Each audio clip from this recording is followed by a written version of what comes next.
Yeah,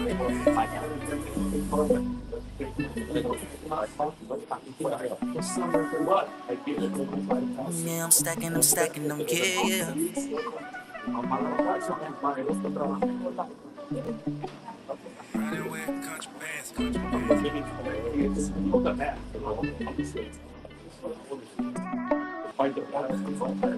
I'm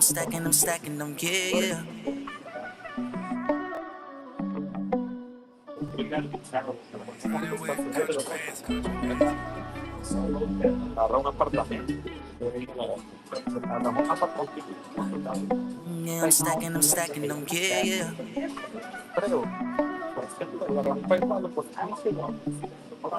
Riding with country bands. Yeah, I'm stacking them, yeah, yeah.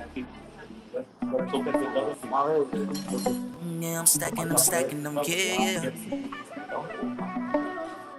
Riding with country bands.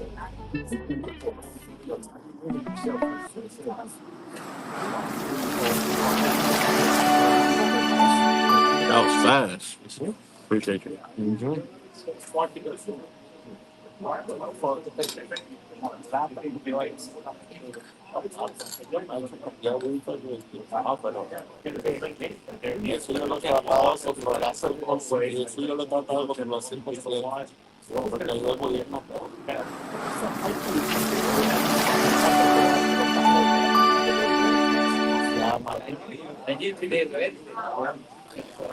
Yo, what's going on, everybody? Big Bro Chris checking in yet again. I'm actually in a coffee shop, so right now I'm going to be going over the Bitcoin price. Hopefully, it's not too loud.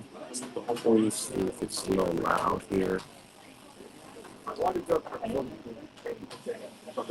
Let me make sure I'm not too loud for you guys.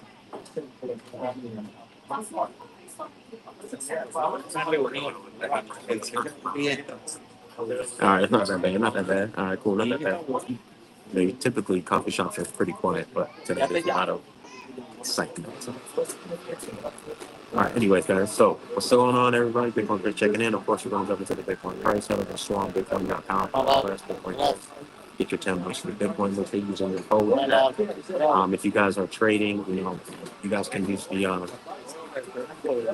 see if I have it on.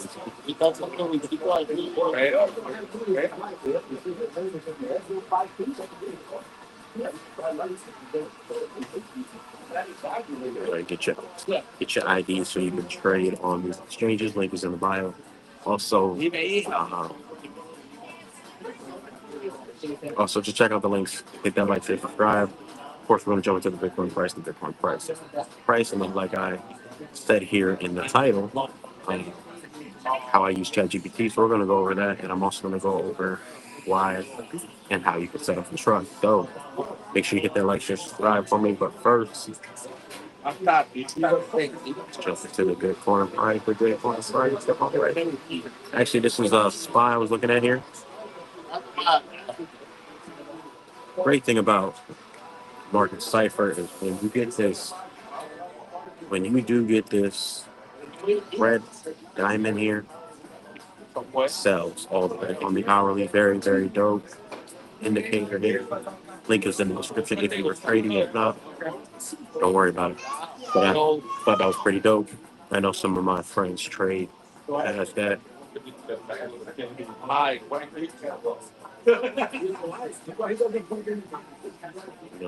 So, anyways, let's jump into Bitcoin.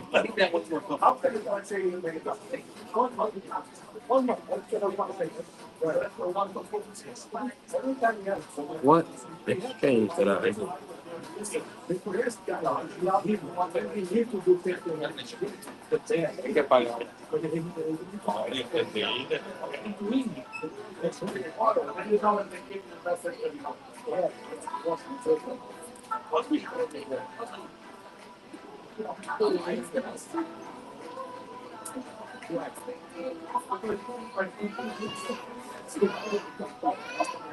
All right, so here's what I posted the other day, Sunday night, Monday. I'm not sure, but I got stopped out. If you took this trade, I thought we were going to come down and come back up, but we didn't. They have strong resistance here at 67.8. And again, your resistance here at 69, 69.5. We hit a low of 65, 240. We do have money flow and not in the red. And this is the hourly time frame. So red dots here, money flow, fund to turn red here, and we have a bounce. And then maybe this will be what I was referring to.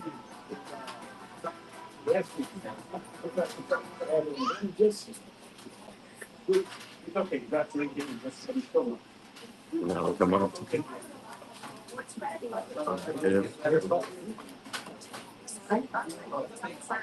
Something along these lines. Like I said, I knew I could have been wrong, which is why I said, I could be wrong.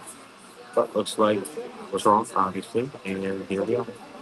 We got a discount on Bitcoin. So again, 65 240. I'm gonna set an alert here at 65 240.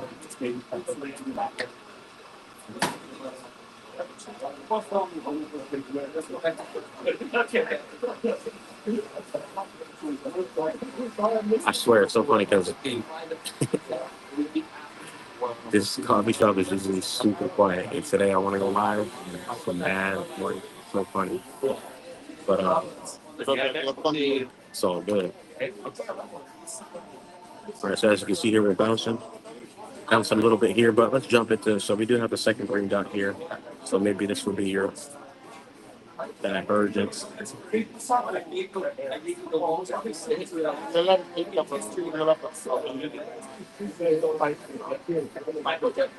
We shall see, but let's jump to 4 hour real quick.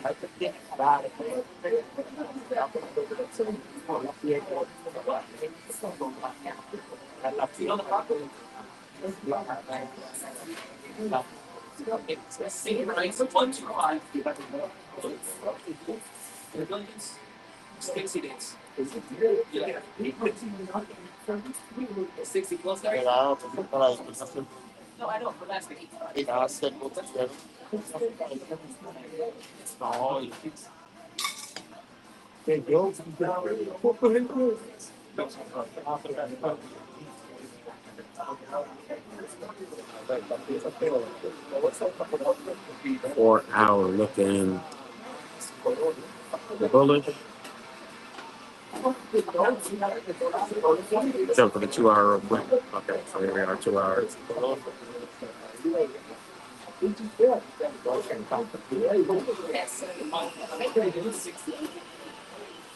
Look at the daily real quick.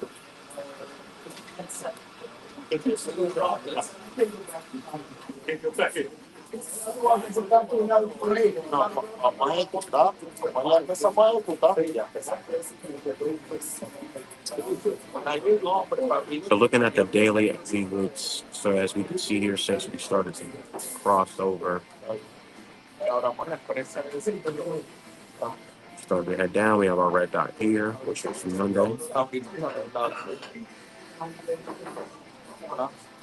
So we're waiting for some curvature back up.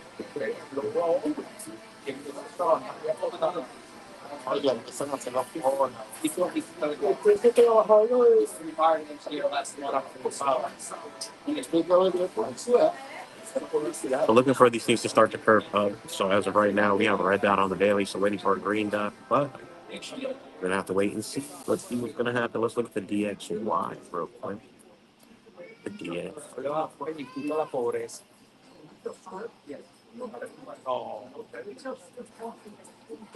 DXY is pumping. Green dot on the daily. That was yesterday. So we broke a trend line. We broke a trend line back here. We've just been going up ever since, and now we have another. So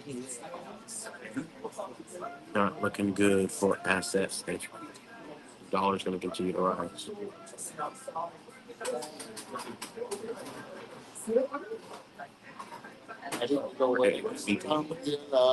Current line that we're looking at here. So, all right, cool. Thank you, y'all are still with me. All right, cool. So yeah, yeah, dollars rallying right now. So now let's get for any all assets though. That explains why BTC is looking the way it is.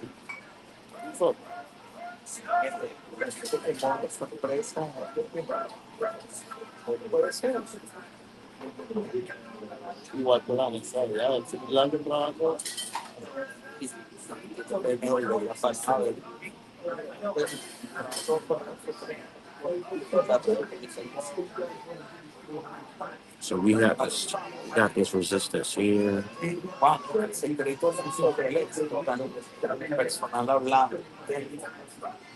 Once we break this resistance, we go across it.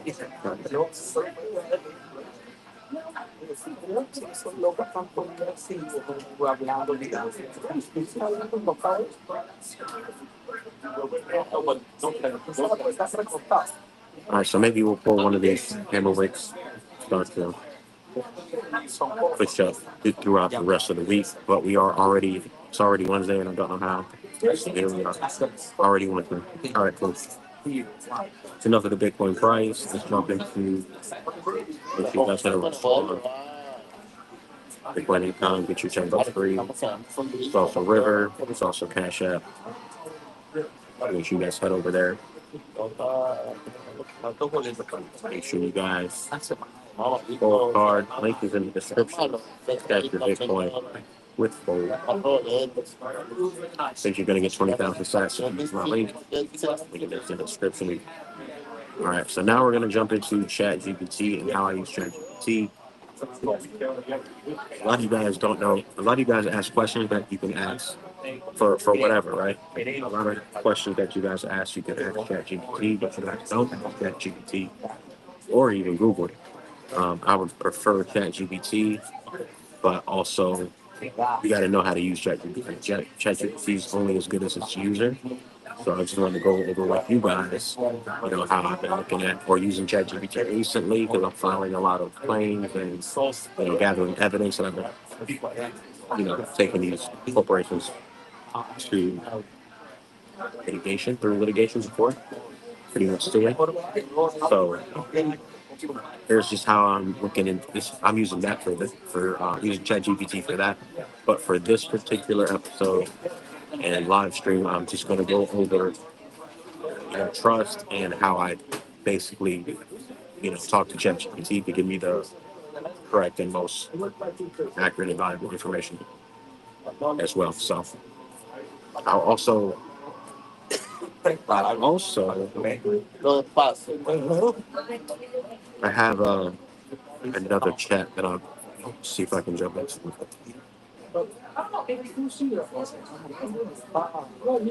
Yeah, we're not going to get into that.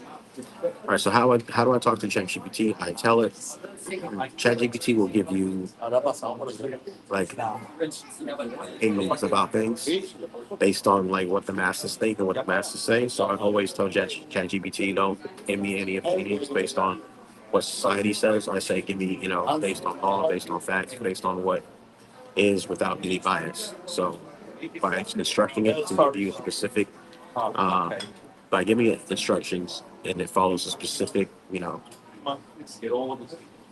that specific algorithm or just specific task I'm asking it to do, it's going to give me what I ask it to do. Whatever you ask ChatGPT to give you is going to be pretty vague unless you can specify.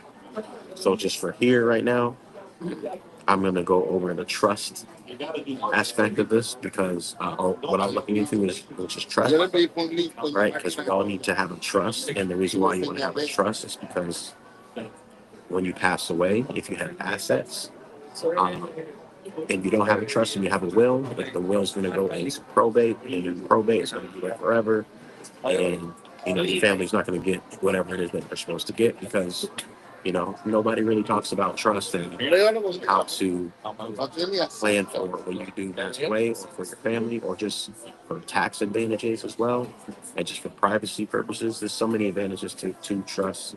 So again, I'm just going to show you guys how I'm looking into trust, what kind of trust I'm setting up, and how ChatGPT can help me with that. So I've been asking it about trust already because you need to understand and put your assets in a trust, including your bitcoins. For all of my bitcoins on here. If you have property, your property needs to go into a trust. If you have anything of value, intellectual property, your business, everything needs to go into your trust. Okay. And so, because I've been learning about trust, there's been a type of provocable. Because I didn't know the difference and didn't want to. I don't like searching through Google too much. So what I'll do is I'll go through and ask ChatGPT. So I feel like it's just better. And here, just to scroll up a little bit before we go into that, there's a lot of legal terminology, right? That I have to learn because just like how we had to learn about, or if you guys are in the financial space, right? You need to learn about income. You need to learn about revenue. You need to learn about ROI. You need to learn about IRR. You need to learn about security. Learn, the lingo of finance. So, same thing for court, right? When you're going to take these people through litigation, and you need to understand how to do so. So, I've been doing some research, and I found these words or these statements or these terminologies that they use in the courthouse, and I didn't know what they were. So I said, hey, in a seventh grade reading level, sixth grade, seventh grade, I try to keep it sixth grade, seventh grade because I'm going to share a lot of the information. A lot of people in the United States have a sixth grade reading level. So I try to keep it simple. It's just for comprehension purposes. You always want to ask ChatGPT to explain things for you in a simpler term because ChatGPT can go off on a tangent, and then if you don't know or understand or comprehend what it's talking about or what it's talking about, then whatever you're asking is going to go over your head. So make sure you always add in seventh grade reading level, sixth grade, 10th grade, whatever reading level that you're comfortable with. But again, I'm sharing this information out to you guys, so I know that majority of people have a sixth grade reading level. So I do sixth, seventh grade reading level, just so that way it's easier for people to comprehend. So in a seventh grade reading level, what does habeas corpus means? Quo Ontario, declaratory judgment, abatement, injunction, all this stuff, because all this stuff is terminology that you're going to have to use once you start, taking these corporations to through litigation and suing them, because a lot of us always complain about the banks screwing us over, which they are. They're committing fraud. You also don't read your contracts, so make reading great again. That's going to be the next live stream is going to be make reading great because we don't read our contracts. I just posted last night. See if I can find it. Yeah, I'll find it for you guys real quick. I just posted last night about the security interest that we give these companies, which means we're allowing them, we're the investor in the company when we give them our social security number and our application.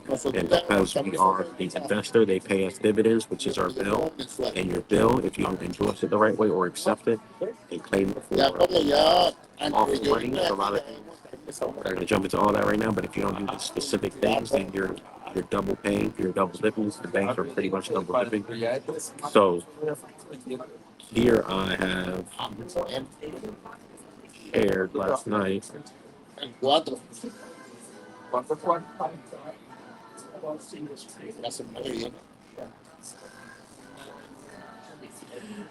Side note, she got a new house. You got mine is Iggy out here scamming y'all. All these celebrity tokens broke to you guys. You already know what that is. You guys should already know what's happening. So last night, about 17 hours ago,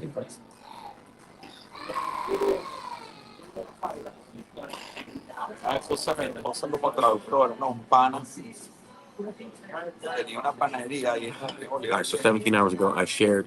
So specifically for credit cards, or pretty much for anything, like loans, credit cards, mortgages,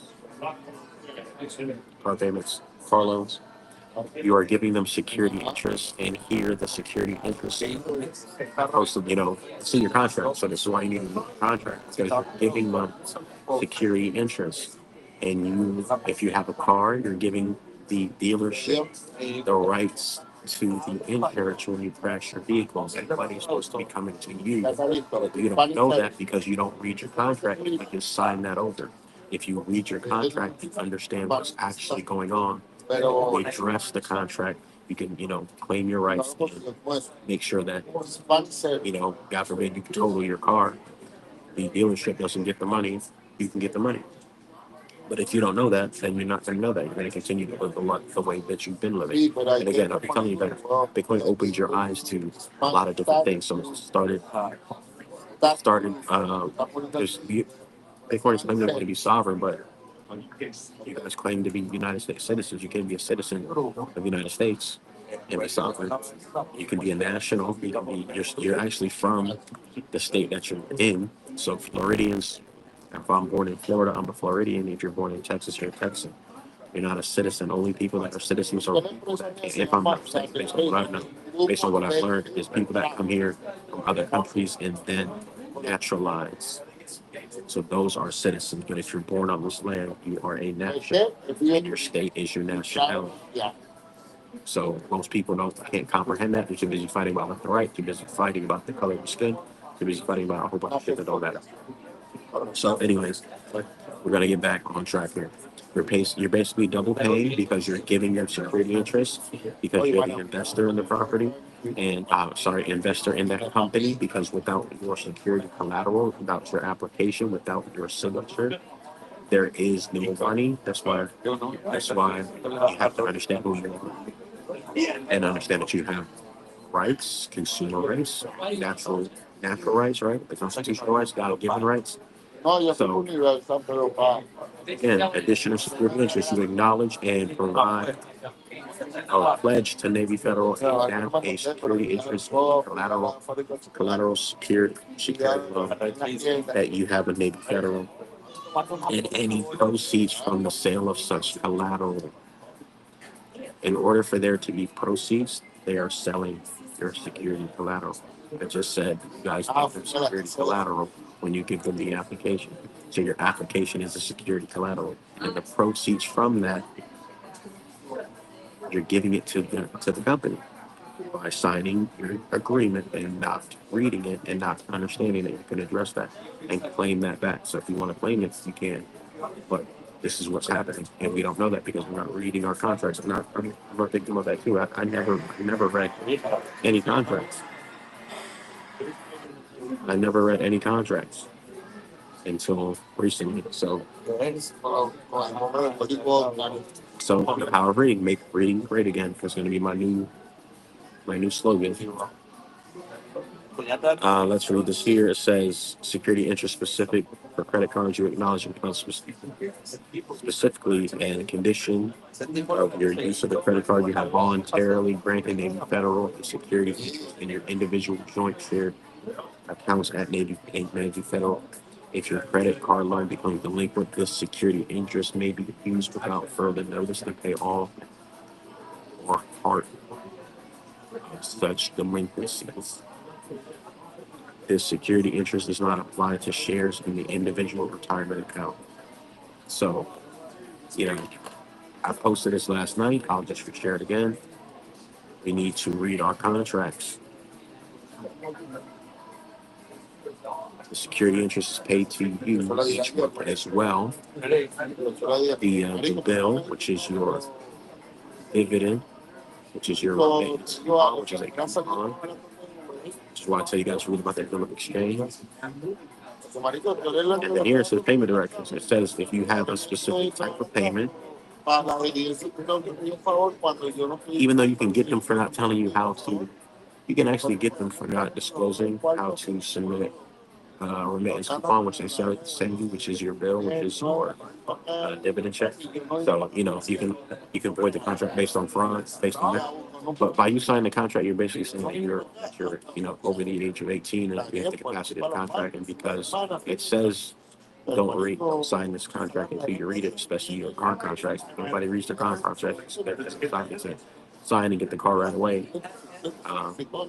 This is what you do in the car contract, with your mortgage contract, with your credit card contracts, as we're looking over now. So this is my actual contract. So all your contracts are the same. All of our contracts are the same. Very big, very important. So now that I've learned that, right, and I'm taking them to court, or putting them on notice, right, and I'm claiming my interest, claiming my security collateral, claiming my interest. You know, I'm not taking it for me to pay. I'm using the security collateral to pay for the account, so to set up the account. So we're not going to dive into that, but that's just a little bit of a explanation of why I'm looking into these words, because again, I'm taking other corporations to court for similar things along with it. So here, I'm asking you, please give me examples of these, and how you may use them. Or she gave me examples of he or he, she, chat GPT, or chat, my nigga chat. Chat be looking out for it. So is it corpus? Habeas corpus is a legal action where you ask the court to decide if someone's being held in jail or prison unlawfully without enough reason. So that's pretty dope. Full one. Warranto challenges someone's right to hold a position of power, which means by what authority are you to be doing this? So you have to understand. Some people be banks be having banks and judges and prosecutors and people in your everyday life, they think they have authority over you and they really don't. So declaratory judgment is when the court is asked to declare rights of the parties involved in the legal action. It doesn't award damages or make someone do something. It simply clarifies legal relationship between the people. So again, you have rights in this. Some people have privileges. Reciting one.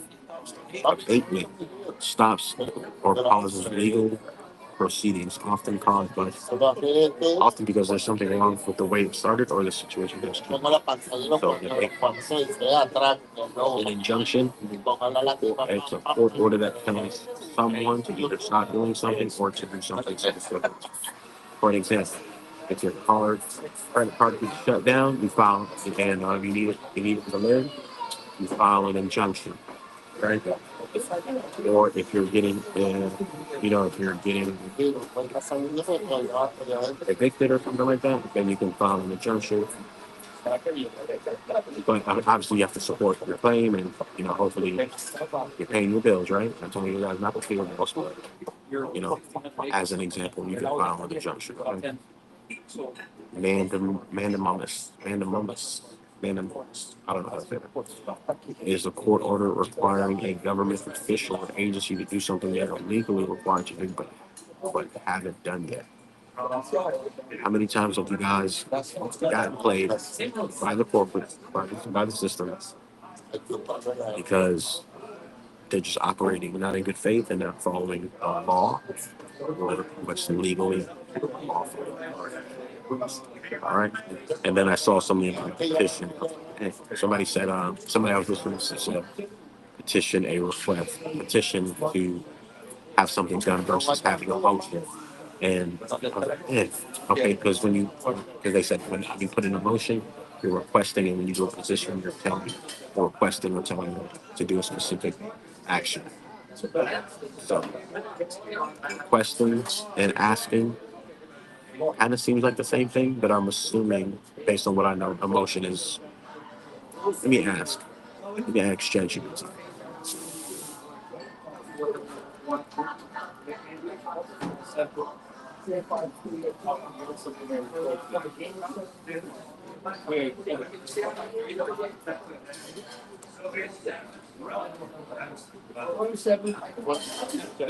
The smoke is gonna be on my ear. You know what's funny? Chatting responded.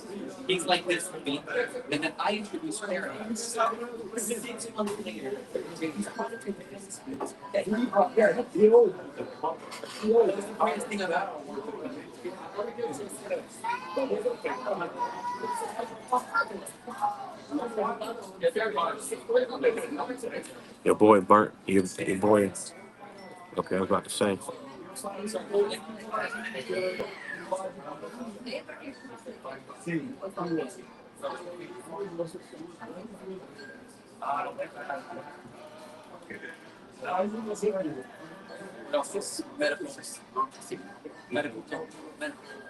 Okay, so let's read it. A motion is a formal request made to a court or judge asking for a specific ruling or order during the case. Petition. Petition is a formal written request to a court asking for some type of legal relief, often to initiate a legal action or proceeding. It can be to start a new case or seek specific judgment outside of the ongoing lawsuit. There you go. The petition is often filed to initiate legal action or make the probate. A motion is filed during an ongoing case to resolve specific issue. What? There you go. All right, so now we're going to jump into trust. So now that I've dove a little bit into legal terminology and all that stuff, that's just a little snippet of things. It's so much to learn and look into as far as the law, and they make it very on purpose. They make it very difficult because the average person is not. First of all, you don't have time because you're too busy working. You don't have time. You have a family. You don't have time because you have other things to attend to. It takes a lot of energy, effort, brain power, mental power to learn and read all this stuff. So I can definitely understand where some people like their eyes glaze over. They don't want to hear it. It's just easier to ignore it. Just do regular things, right? But now let's jump into trust. Let's jump into the trust, man.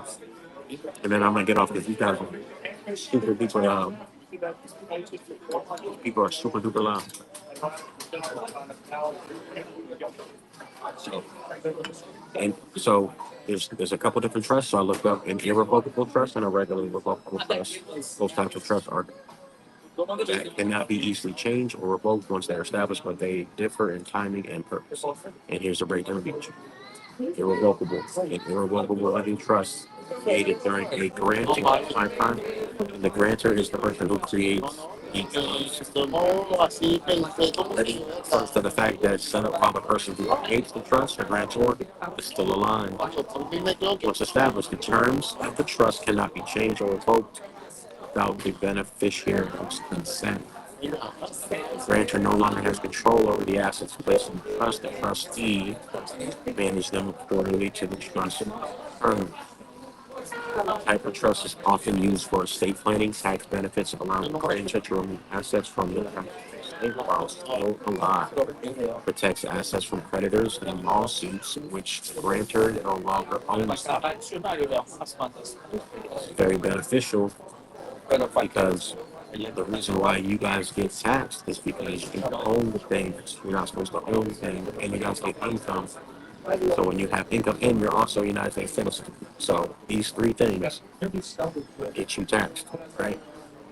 I talked about the W-8 form where you guys can file that and not pay taxes legally. I think it was the W-4V. I read all these things, so you guys can look this up as well. Don't just take my word for it. But yeah, because you're a U.S. citizen, you pay taxes. Because you have income, you pay taxes. Also, you're not using lawful money, you use Federal Reserve notes versus lawful money. That's another reason why you're taxed. So, so there you go. Anyway, you want to move your assets into a trust. Therefore, no government can tax them. Trust is a private contract. Government cannot interfere with the private contracts. And government cannot interfere with religion, and government cannot interfere with a private contract. Period. I've heard that many times and I didn't understand it until I started to read and understand what's going on. So if you have a private contract, the government cannot interfere. If you have a religion and you're practicing your religion, the government cannot also interfere. If your religion says you don't pay taxes, that you can travel, no license, and that you can smoke weed or whatever it is, right? As long as you're not hurting anybody else, you know, hurting anybody, stealing from anybody, you know, common law, right? Then you are basically done. So that's why I mentioned a while ago you guys should start a church. There's a reason why. Anyways, I digress. Getting down the rabbit hole because you see how these things start to trickle down into other rabbit holes. But anyway, you want to move your assets into a trust. So for my Bitcoiners out here, you definitely want to put your Bitcoin in a trust. Therefore, if anything happens, you have instructions in the trust, and the trust is a private contract. Government can't interfere, so therefore there is no probate. There's already instructions in the trust for who the beneficiaries are. So if you're a mom and dad and you have children, your kids are the beneficiaries, and then the trustee, you have to assign someone as the trustee that's going to make sure, you know, assets are distributed accordingly or just managed. What's going on with the trust. So estate. Also, I had a real uh, mental block with the state, and all the state is just your property. So, like I was saying earlier, your intellectual property, your business, your name, your signature, those are the things that you can put into a trust, your Bitcoin, your property, your car, all those things you will want to definitely move on to your bank accounts, right? Um, all that stuff needs to be moved into the trust because you don't need to be owning anything. This is why you pay the most taxes. This is why you guys are, as a Bitcoiner, this is all this shit automatically click and automatically spark your interest into finding out how you can move into the private, because there's a public side of things and a private side of things. So this will be moving you into the private where you don't have to worry about the US government all up in your business. Because a lot of us don't like the government all up in our business, right? Y'all always complain about the government in your business and always complaining about what they're doing with their tax dollars, what you're paying for tax dollars. But if you're living and operating in that system and you're not doing anything to opt out, shut up. There's no reason for you to be complaining about anything because you're feeding the beast that you're complaining about. So feeding that beast ain't okay. So irrevocable living trust is pretty dope. I'll remove and create a living trust. You would Google or ask ChatGPT how to create a trust step by step, but I would ask it questions so you can find out the difference in trust. Is your irrevocable trust, but you're the grantor, and by being the grantor, what about being the beneficiary, right? Which means you just benefit from the trust. So can you be the grantor and the beneficiary? Can you be the trustee and the beneficiary? There's there's different types of trust where you can still be. Well, we'll read into that. Where you can still be tax liable for income out of the trust.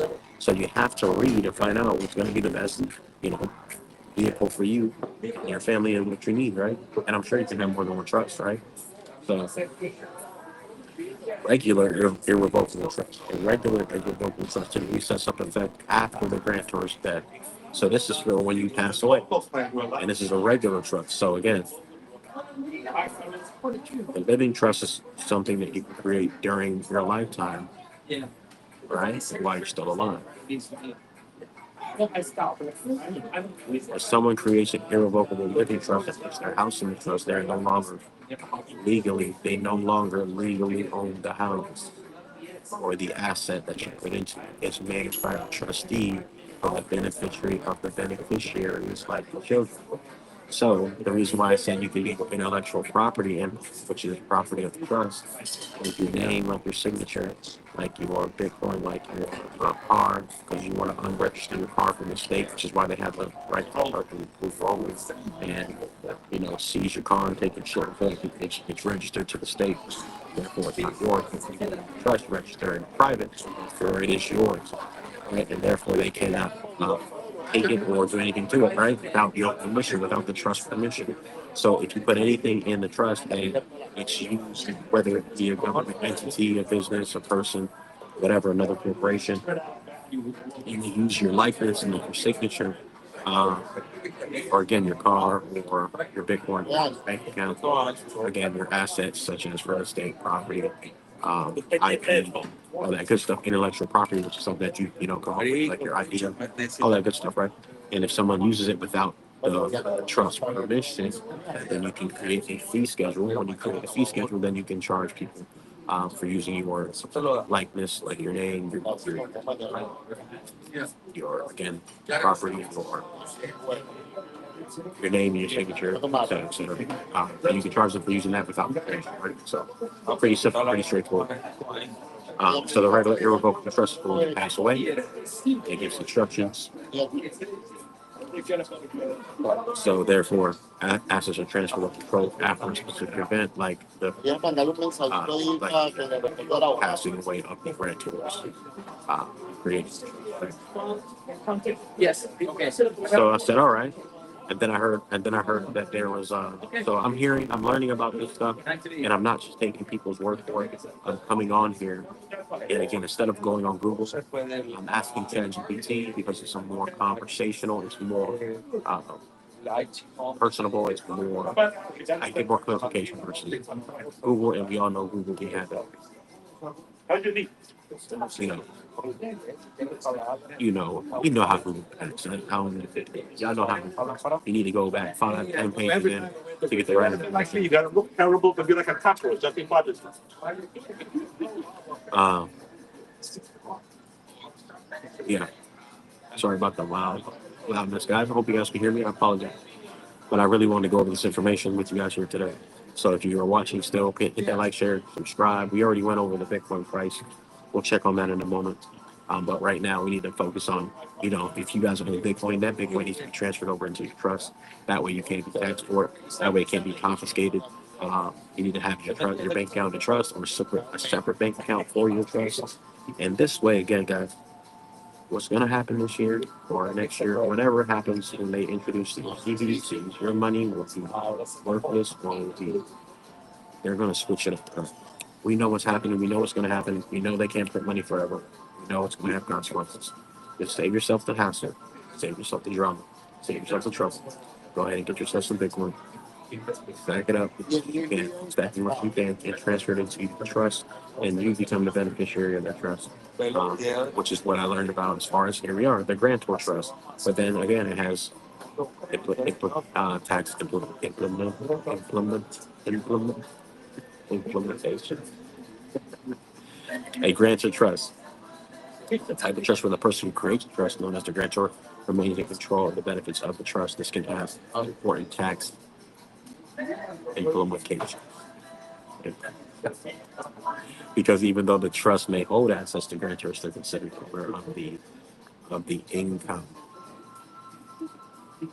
for tax purposes. So this is what I tell you guys: you don't need to be making income; you need to make revenue. Who makes revenue? Investors. Who pays less? Who pays no taxes? Investors. So there you go. So I heard someone say about grantor trust. I'm like, okay, what is a grantor trust?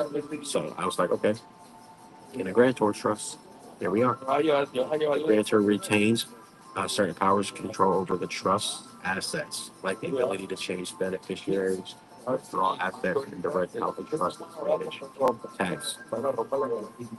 I'm even trying to say that word. The grantor is responsible for paying income tax on earnings of the trust. Boom. Even if they're directly, even though they don't directly receive the income. This is because for tax purposes, the IRS considers the trust asset to still belong to the grantor. So I said, okay. So I read that. I was like, that's all I need to know. I already knew. By me reading that, I already knew this is not the trust for me because Why would I want to pay taxes? Why would I want to be the grantor and be responsible for the income generated, especially if my business is in the trust, especially if my Bitcoin is going to the trust, then why would I have tax liability for that? Find a different trust that allows me to not be responsible for the trust. Here we go. I said, can a grantor of the trust, what I'm about to say, be living? Can a grantor trust be living, or does that matter in how it operates? Yes, a grantor trust can be living. The term grantor trust, because I'm trying to, figure out how to structure or find the right trust yet again, because I'm not 100% knowledgeable on everything, guys. I don't know everything. So instead of me guessing or going on Google, I'm going to ask ChatGPT because it is smart enough, as long as you're smart enough to ask it the right question. So I said, okay, yeah, the grantor trust can be a living trust, but the grantor trust refers to more how the trust is taxed and controlled. So I was like, okay, well, I'm just trying to see if there's any way to change, if there's a different type of grantor trust that would leave me responsible for the taxes in any way, shape, or form. But there isn't. So I was like, all right, cool. I read all this, right? It gave me the examples because I tell it to give me examples always when I'm asking it. So and if the memory keeps memory and remembers it remembers the previous prompts because ChatGPT is getting smarter and smarter. So yeah, then I wrote, isn't it the whole process of the trust not to pay taxes legally, which trust is best for that, while maintaining control of the trust as a grantor and trustee and the beneficiary. So you see how I asked that question? I said, isn't the whole purpose of a trust is not to pay taxes?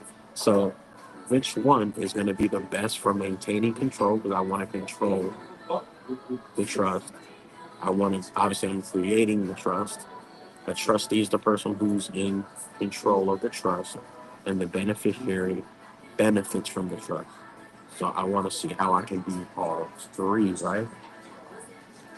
And then I understand that you can put your name as a LLC, create your name as a business. So when you create your name as a business or doing a business as, then you can kind of say, okay, well, hey, I was going to say, hey, I'm trying to figure out how to structure where you have all the businesses and all the entities inside the trust, and then maybe if you pay, like you keep the money circulating inside of the trust. So I was trying to figure out how. I'm just asking it. This is how I'm thinking, right? So I'm like, okay, so I'm doing a DBA at my name. So I put my name as a DBA or as an LLC, and I'm just, maybe I can just pay myself through an entity, LLC, DBA. Maybe that could kind of like, maybe that can kind of get around the total tax thing. So I'm just asking questions and I'm curious and I'm, just how my mind is thinking. Maybe I could do that. So maybe doing a DBA as the beneficiary or any other businesses placed in the trust are that can benefit from the trust. Also, if I'm donating any revenue, so, you can donate revenue, you can donate income, you can fund the trust. Uh, So if I'm donating revenue or any cash or income, it's called a donation if I'm not mistaken, or contribution if I'm not mistaken. That's why I asked. I don't know what is that called, and how am I able to do so without having a taxable event? I know this is really for asset protection. I know a trust is really for asset protection because I've been studying. I've been doing. You put your item in trust. You can file bankruptcy you personally, and nothing can happen. Nothing can happen to you, no matter what. So you're you're right. You're the, you are right that one of the primary purposes of the trust can be asset protection and tax protection, but creating a trust to avoid taxes is not the only benefit. And the type of trust you choose can have different tax consequences. Let me break down your questions. What trust is best for maximizing control, maximizing taxes, minimizing taxes while maintaining control? To minimize taxes legally while maintaining control, the irrevocable grant of trust is generally a good option, but depends on the specific circumstances. Here's why. Pros, you maintain full grantor as the grantor, trustee, and beneficiary. Cons, IRS considers assets that a trust under the control. Irrevocable grantor trust. Once you place assets in an irrevocable trust, they're no longer considered part of your estate, and now they are protected by creditors and may not be subject to estate taxes upon your death, and you maintain some control depending on how the trust is written. So as long as you write it the right way, then you're good and still have benefits from the assets, but it's tricky. Cons, you no longer directly control or revoke, can no longer control or revoke the trust. Though, with a well-structured irrevocable trust, you can still benefit indirectly from its assets through the trustee. However, the trust can still be the grantor. However, the trust can still be a grantor trust for tax purposes, meaning pay income tax on any earning. No, I'm not trying to pay no taxes. Dang. Grantor retained annuity trust. See, I didn't even read this yet because I was just doing this and then I had to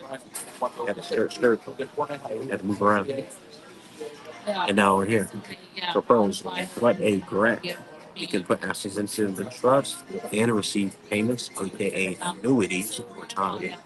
After a set period, the remaining assets go to the beneficiaries, avoiding gift tax.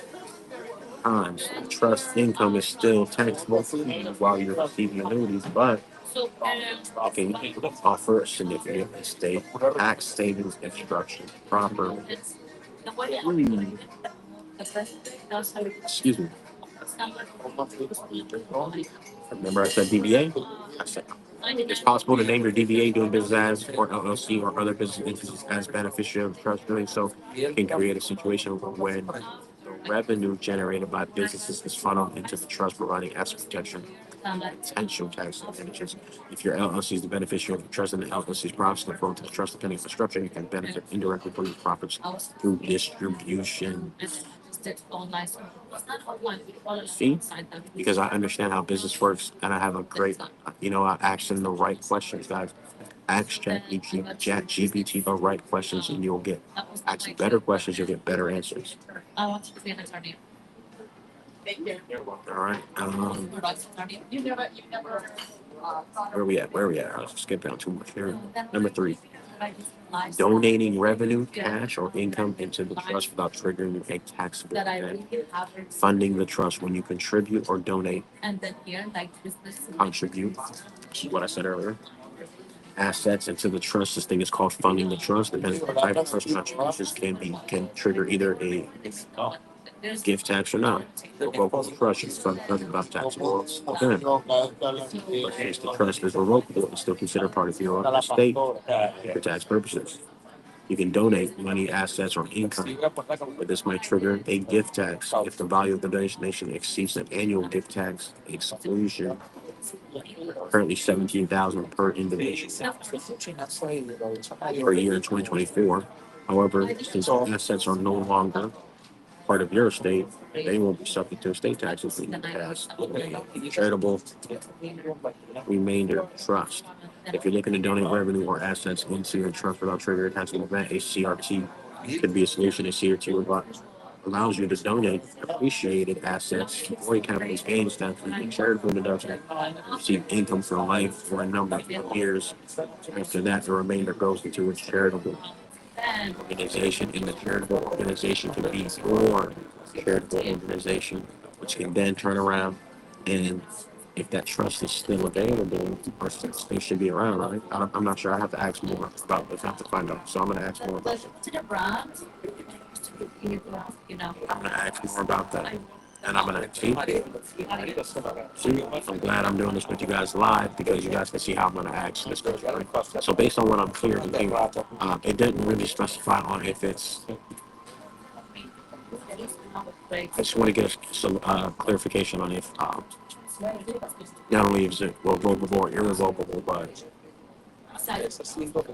how the CRT can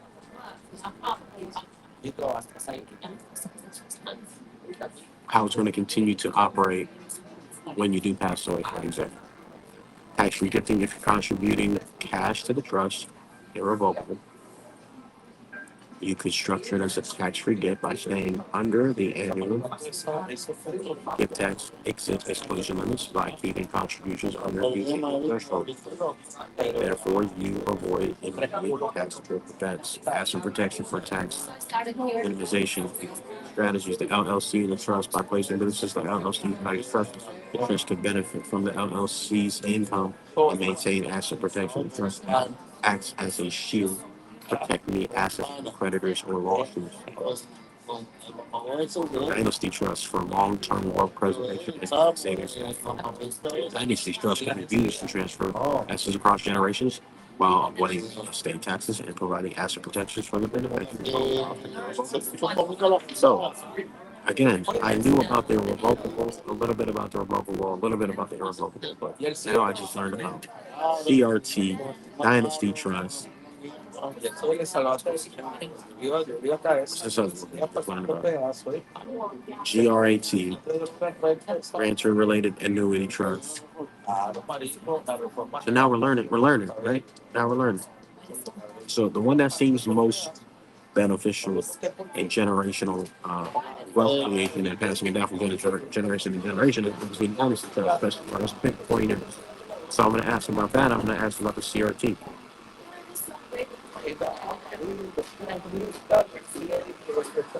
So for CRT, this is irrevocable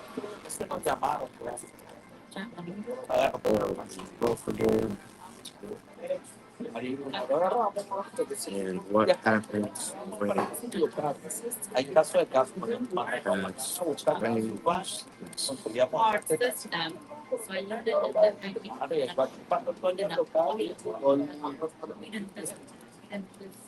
operate terms. Obviously, that I think it. I'm just asking this just to clarify because I'm pretty sure. But I'm pretty sure I know the answer, but I don't want to. I don't know everything, guys. So instead of me trying to guess and assume, don't guess, don't assume. Guys. So I'm assuming because it's a trust, it's going to be okay, and that whatever terms that you create in the trust is still going to play out. Um, I just need to figure out about the trustee and how that will work once you pass away, just to get clarification. Beneficiary trustees, all that stuff.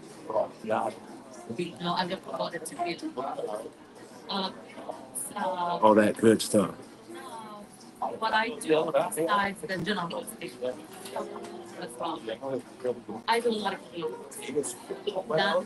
Also, for the dynasty trust.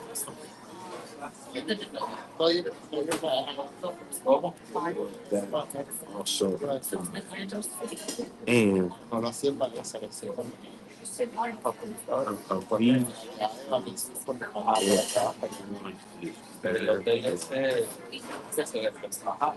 operating operating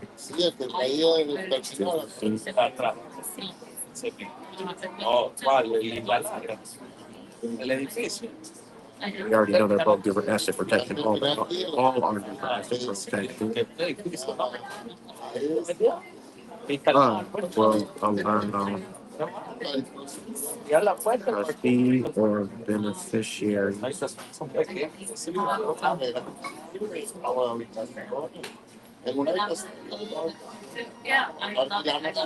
Grantor, be a trustee and beneficiary.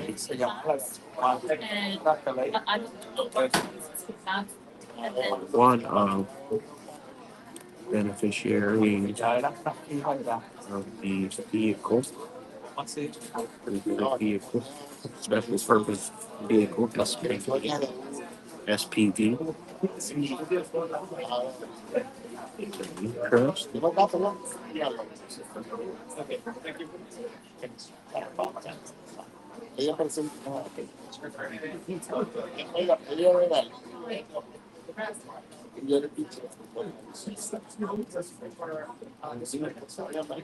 You can give two examples for each trust.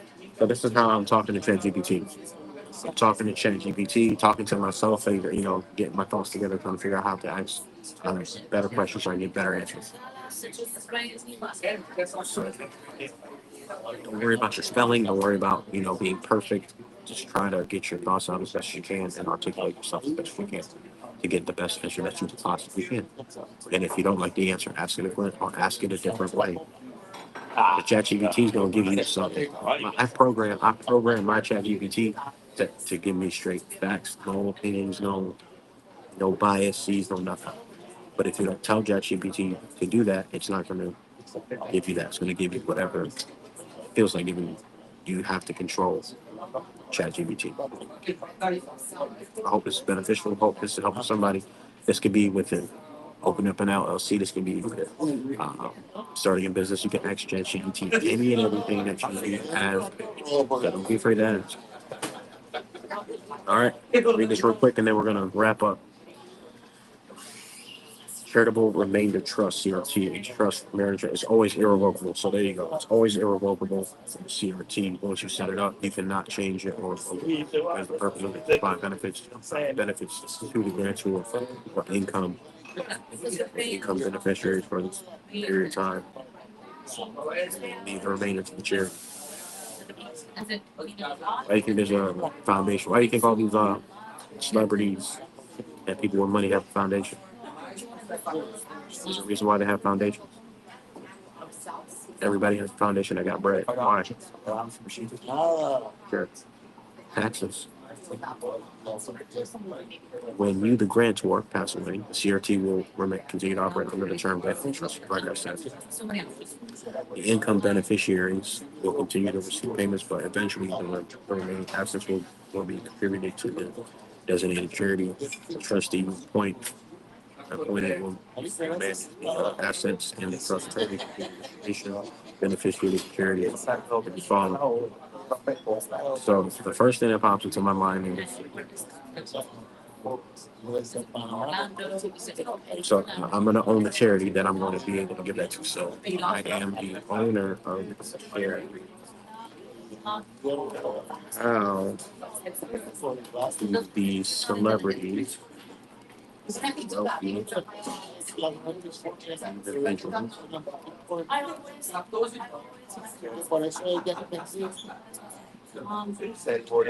utilize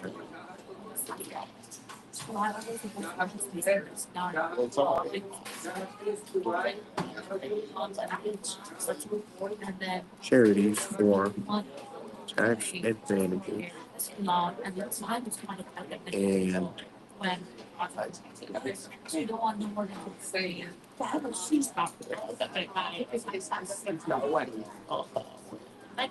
whether they stifle, use, distribute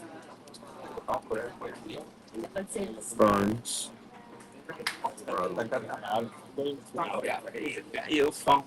trust also from charity, sorry, not trust, also which trust is best merits IUL payout. And again, if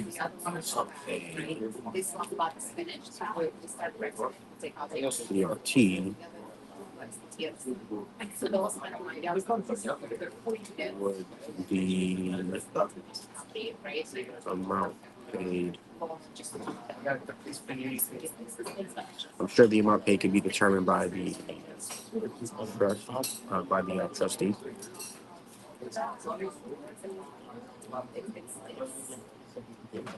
Allocate.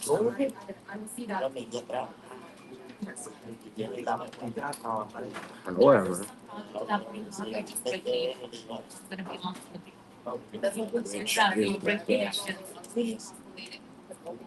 which is the best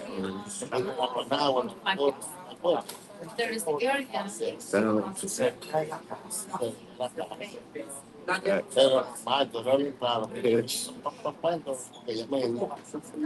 and how to charity maximize benefits and how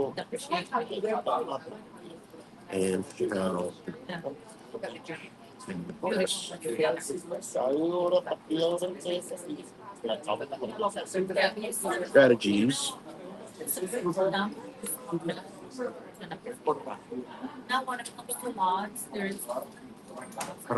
I don't know. I don't care.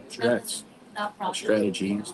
Yes, I don't know how to spell it. I don't care. I don't care. Go back. Care to maximize benefits and the best strategies. I'm just typing. Just type. I don't really care about spelling. The best strategies for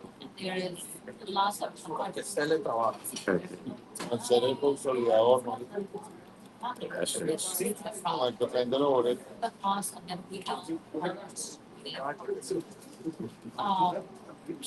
state.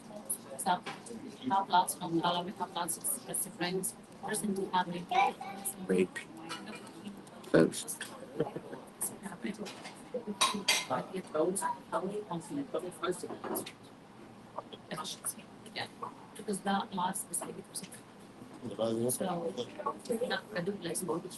Okay, so now we're going to read the Dynasty Trust while it is loading that information.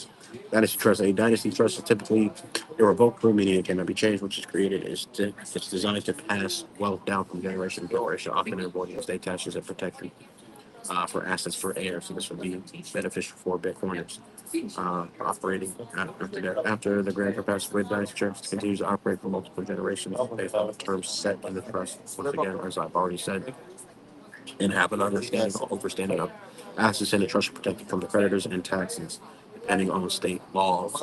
And the appointed trustee manages the beneficiaries receive distributions according to the trustee's terms, which can last for many generations.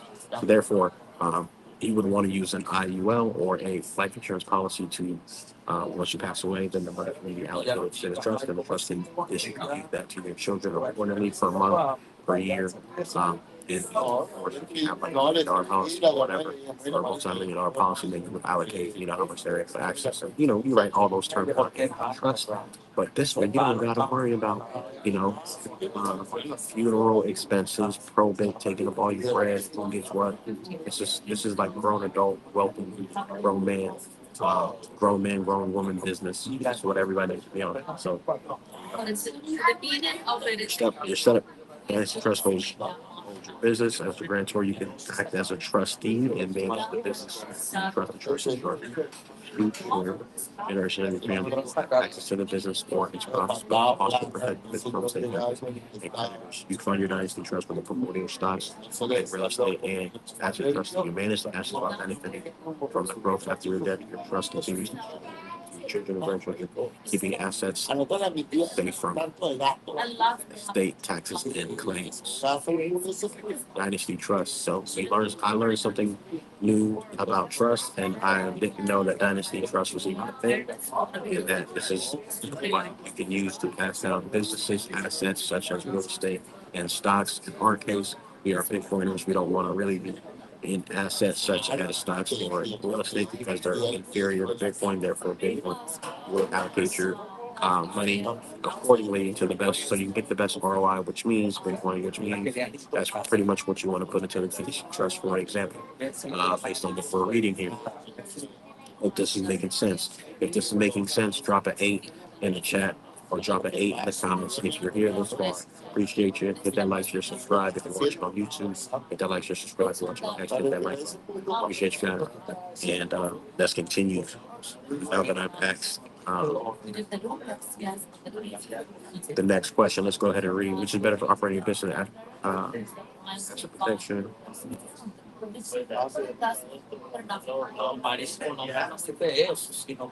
So remainder goes to charity. I'm sorry, I just read this in my head. Charitable remainder trust, dynasty trust. So this is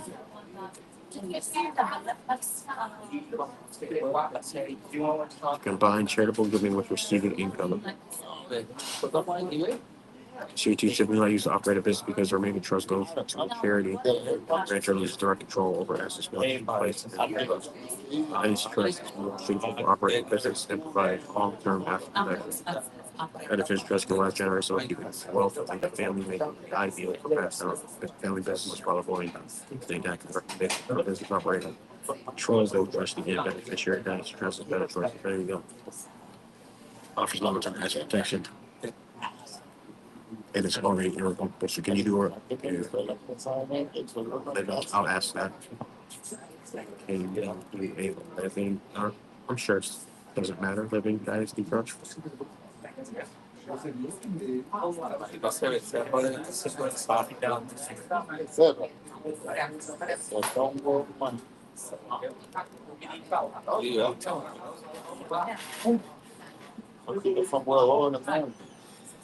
See, memory updated.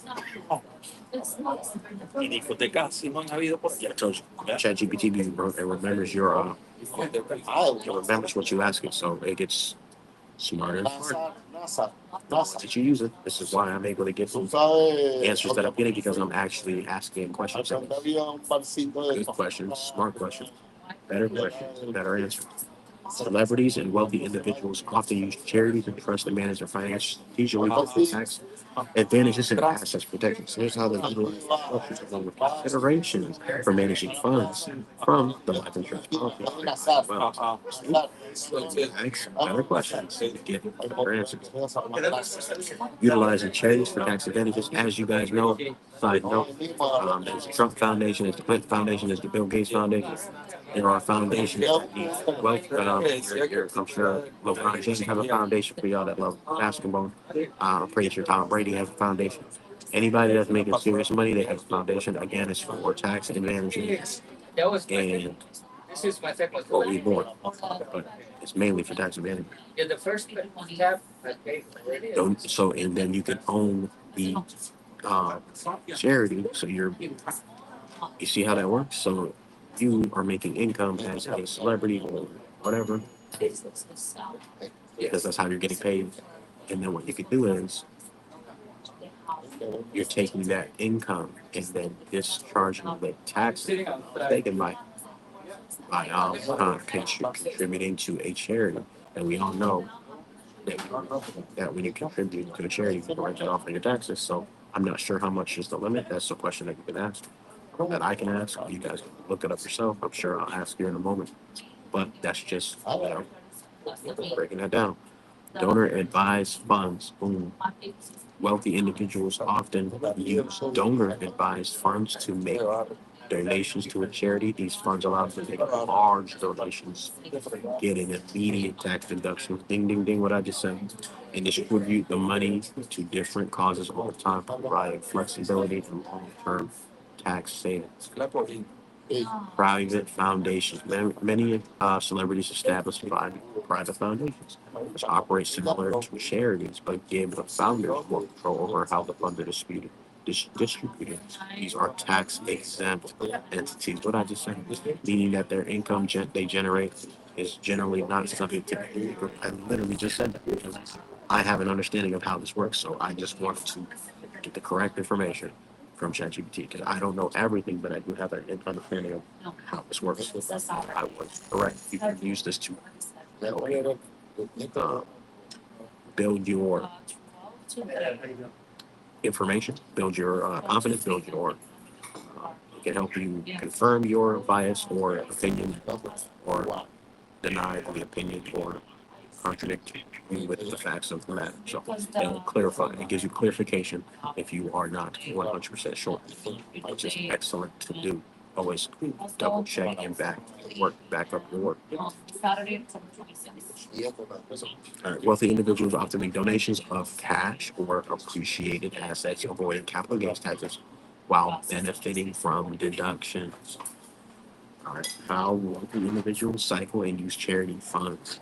Charity giving loops. Charitable giving loops. See, that's what you gotta ask. How charitable giving loops. Celebrities and wealthy individuals may create a charity and fund it with donations, which they can act deduct from the taxes. And they then make grants or donations from the charity to causes or initiatives which so directly benefit personal interests, public images, or the public image of the businesses they are involved in. Charitable loans and investments. Some wealthy individuals loan money to their own charity or invest in a charity program. Charity then repay the loans and yield returns, allowing the individual to benefit from investment while the charity grows.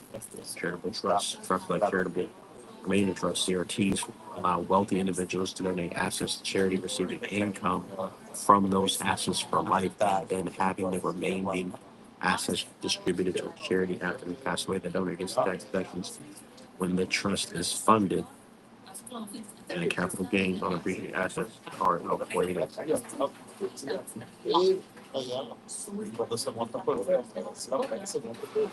So, if you have a business, you could donate to your charity, have your charity then cycle that money to the business that you are benefiting from. It's like a nice little loop. You got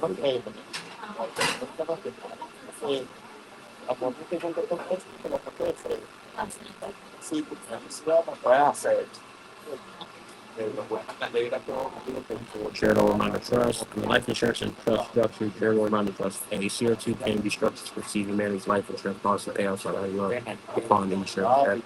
CRT can provide income to the beneficiaries like family members, and then distribute the remaining assets for charity. The setup is tax advantage, and the charity can be taxed and assets can tax in the trust can grow tax free.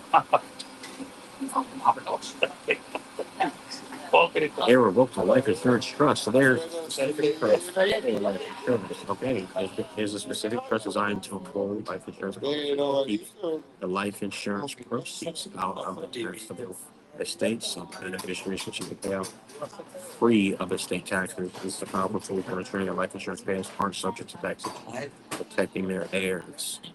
Boom. So I wonder if you can. So your trust can own a trust, if I'm not mistaken.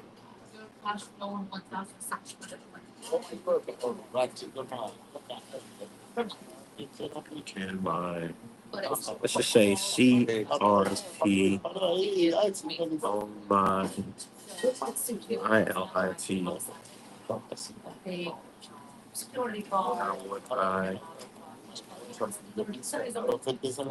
structure. This is like wealth building 101, guys. This is wealth building right here. While that's loading, let's read. All right, so Dynasty me already knows better for businesses and assets. CRT is good for tax advantages. So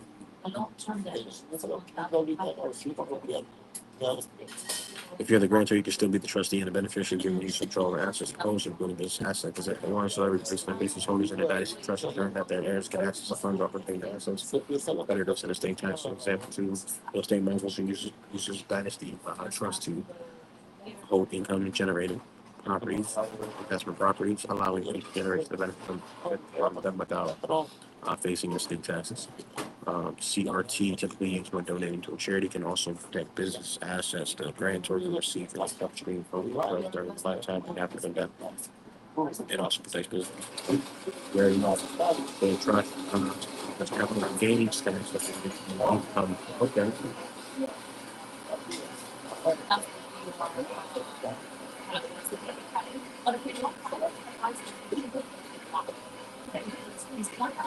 So, see, like you want to hold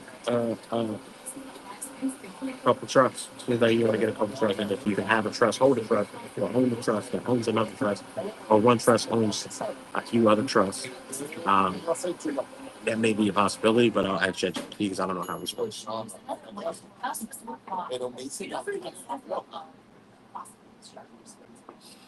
Using charity to maximize benefits, asset protection by placing assets in a charitable trust or foundation. Celebrities can protect their wealth from lawsuits, creditors, and taxes. A charitable trust offers if it qualifies for certain protections under laws, reducing the risk of creditors using as. So we would say, what's the difference between a charitable trust and a foundation? That's what I would. That's the first thing that pops into my head. Obviously, they're two different things. Managing funds without tax hits. Wealthy individuals use a private foundation to make. Right. Wealthy individuals may use private foundations to manage and distribute charitable funds while minimizing the impact of exemplified from charitable donations from the foundation. The celebrity and well paying capital gain taxes on a piece of assets now getting tax deduction for market value of the donation. No, no, pero está bien, ah, pero Strategy. Yeah, I give you strategies. Donating excelente. appreciating assets, stocks, and other charity avoids capital gains taxes and can lead to income splitting charitable trust, the CRT. Use CRTs or charitable lead trusts. Here we go, another trust to provide income during your lifetime, then transfer assets to charity. This allows you to benefit from the income while keeping that flow. All right, so now we need to figure out. So now we got a whole another one.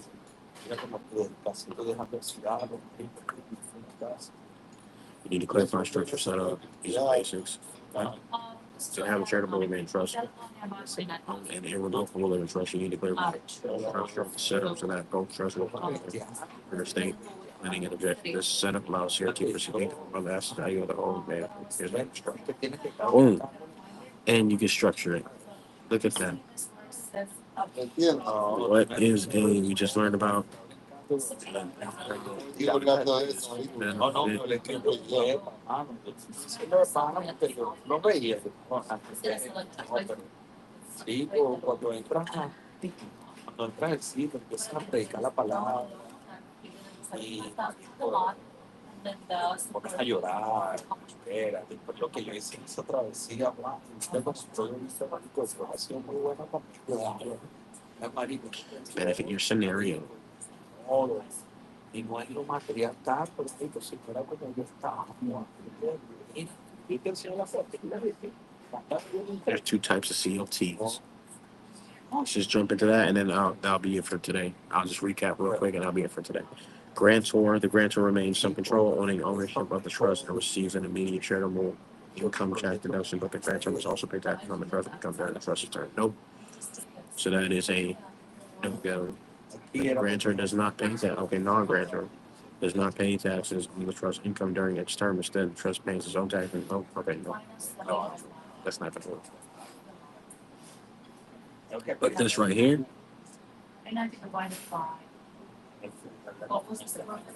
so maybe you can do. Let me edit this. How can my CRT own my CRT? How can my dynasty trust own both or have CRT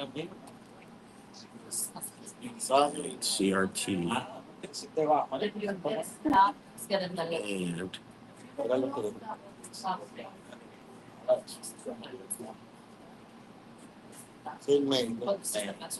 and there you go, guys. Your dynasty trust can effectively own both charitable trust and the irrevocable living trust. So that way, not only, I just gave y'all the sauce right now. I just gave y'all the sauce right now. Just gave y'all the sauce. And if you don't see the benefit of this, I mean, we all know that government overreach is probably more prevalent now than ever before. So it's very important that you read. See how much reading that we've done? Make reading great again. Ask ChatGPT to structure it for you. I just asked it to structure it for me. Next thing I'm gonna ask it is create a trust. Create a trust. I'm gonna have it create the trust for me. These three trusts. So this is how you would use ChatGPT. This is how I use ChatGPT. I'm thinking about what I'm asking about. You know, doing my due diligence. If I need to go to Google and check out something else and look into it, that's exactly what I am doing. So, so here we are. A lot of people don't really know about trust or care about life insurance or care about a lot of things. But as a Bitcoiner and as a sovereign person, you should be looking into the sovereignty of, becoming a national, or at least, knowing who you are and not being taxed to death and not being told, uh, not being under the jurisdiction of government officials that work for us. They work, or that they think that we work for them, but in reality, they work for us.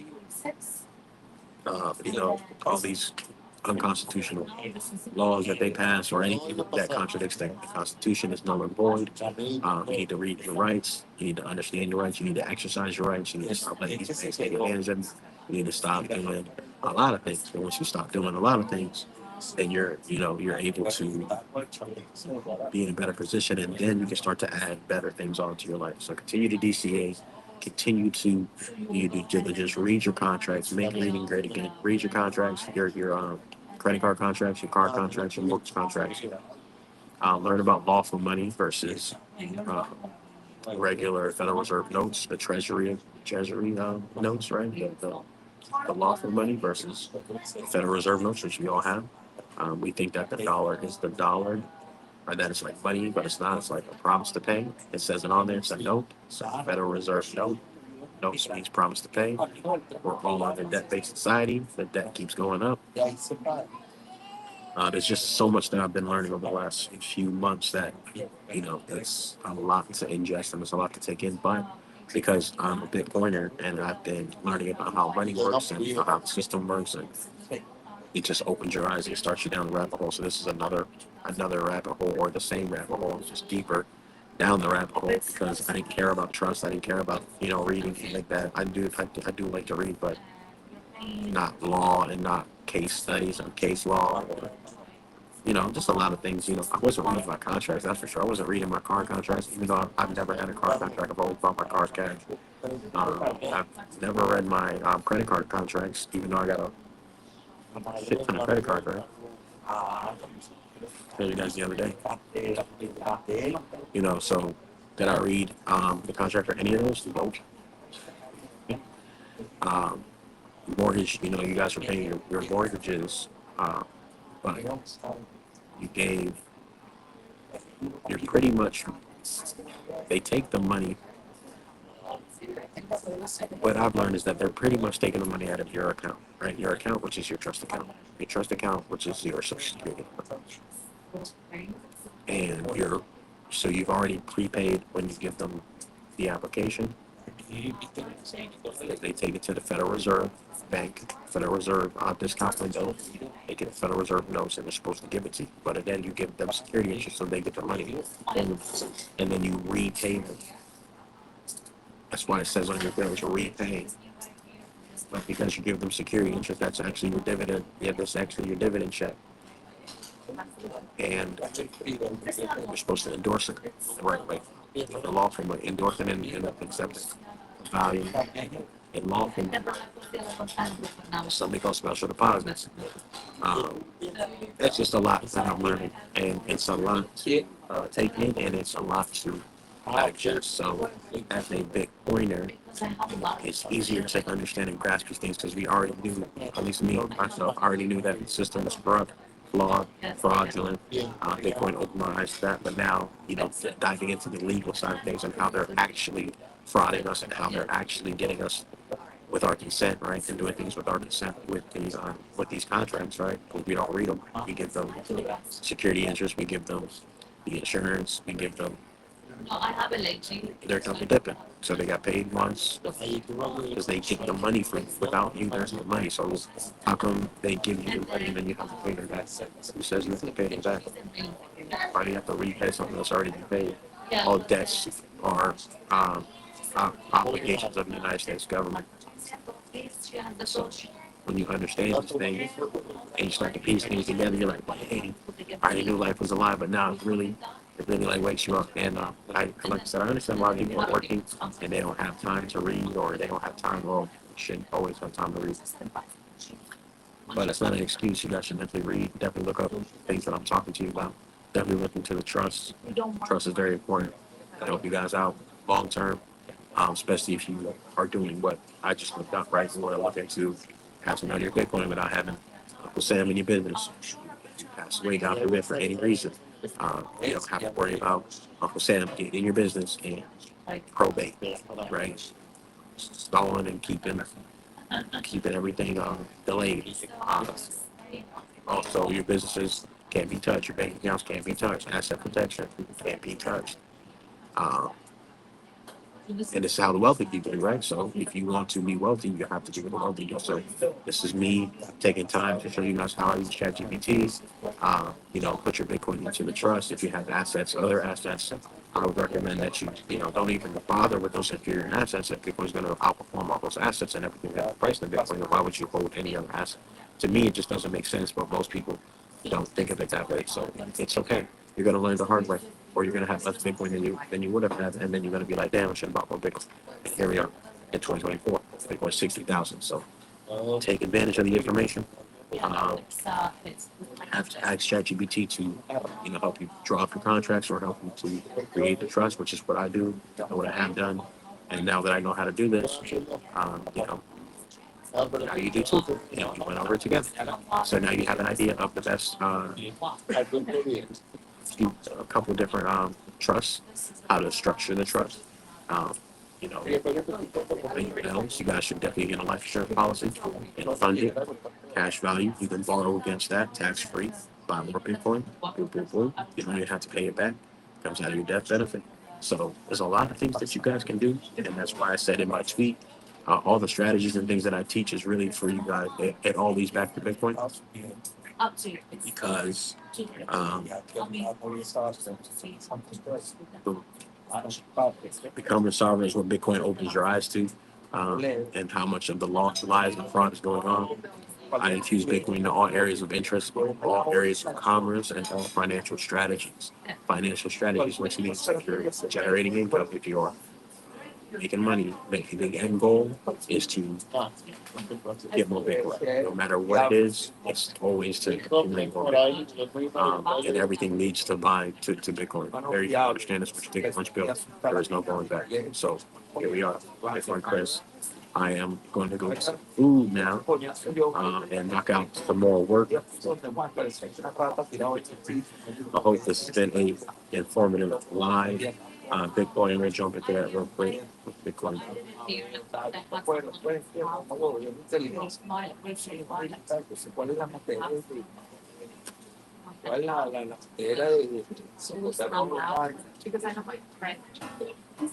$65. Oh, we're back to 66.5. Okay. All right, so we're at 66.5, guys. And 66.5 Bitcoin is going to continue to go up forever. Make sure you take the Bitcoin chip at the Wednesday. The year is almost done. I highly recommend that you get your trust set up before the end of the year. I think they're going to pull some crazy with the CBDC, the election, everything that's going on. Inflation running rampant. And, credit for national debt out of the world. So we're gonna see what's gonna happen, but I highly recommend that you get your trust set up sooner than later. That way you can move all your assets into the private, and that way no government official or government entity, corporation, United States of America corporation has the most say in what you do because you're operating in a private and a trust. It's private and no no government entity, no other business can interfere with private contracts, your trust, or the religious aspect for this. So, that being said, look up everything that I'm saying. Don't take my word for it. God loves you. I love you. Bitcoin for checking out. See you guys in the next video. Stack your Bitcoin chill. SwanBitcoin.com/Bitcoin Chris. Get your $10 free. We do DCA, whether it's on Cash App, whether it's on we tell you to get off of, we tell you to get off of Coinbase. PayPal is much easier. I'd rather you buy on PayPal versus chilling on Coinbase. Again, if you want the ID so you can trade on other exchanges, link is in the description on YouTube. Make sure you follow me on all social media platforms. All those links are down in the description below. So you guys have a great day, great afternoon, evening, whatever you're replaying this. God loves you. Thanks for checking out. I'll see you guys in the next video. Peace. Se fue a entrenar para allá para el gimnasio que está ahí en la granja.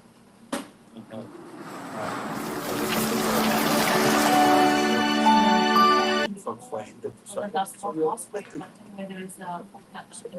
doctor, casado y Yeah, I'm stacking them, yeah, yeah. sabe que la música es borracho. Riding with country bands, country bands.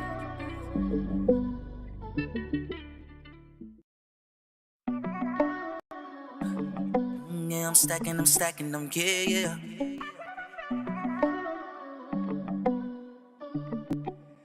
Riding with country bands, country bands.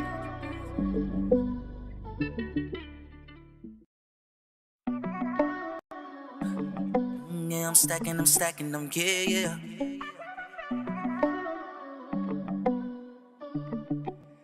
Riding with country bands, country bands.